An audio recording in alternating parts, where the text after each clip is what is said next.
Huey A Memory, 1942-1989. Huey P. Newton's name, and more importantly, his history of resistance and struggle, is little more than a mystery for many younger people in their 20s.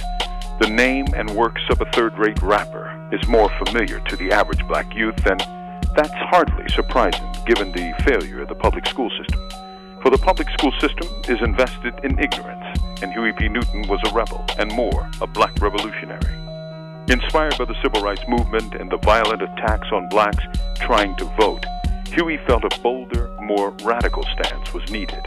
At the age of 24, he co-founded the Black Panther Party, and the group expanded by leaps and bounds. Begun in October 1996, in 3 years, it was located in over 40 chapters and branches across the country, with an international section in Algiers, North Africa.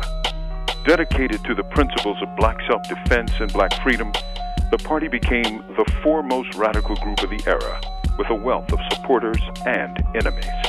Chief among enemies was the U.S. government, which, in the words of the FBI's chief, J. Edgar Hoover, considered it the greatest threat to national security.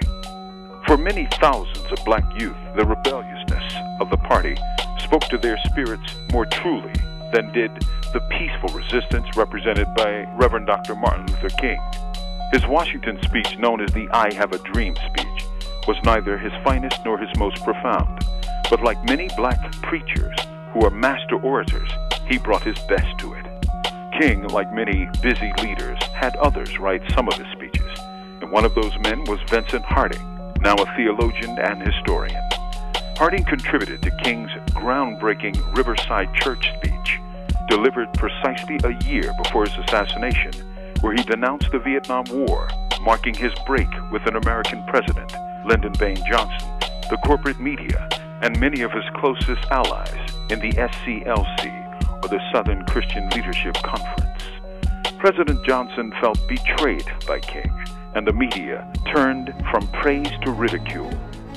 In his book, Martin Luther King, The Inconvenient Hero, Harding quotes from the Washington Post, which editorialized that King, quote, had diminished his usefulness to his cause, to his country, and to his people, unquote, because of his speech against the Vietnam War. But betrayals didn't stop him, nor did nasty editorials deter him. Indeed, the violence of war radicalized him deeply, so much so that he said later, the evils of capitalism are as real as the evils of militarism and evils of racism. Think of that.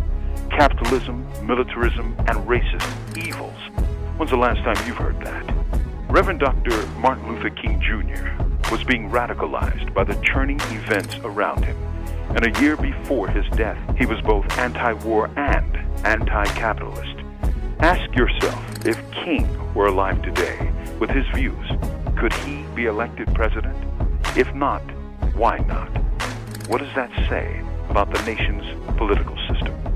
From death row, this is Mumia Abu-Jamal.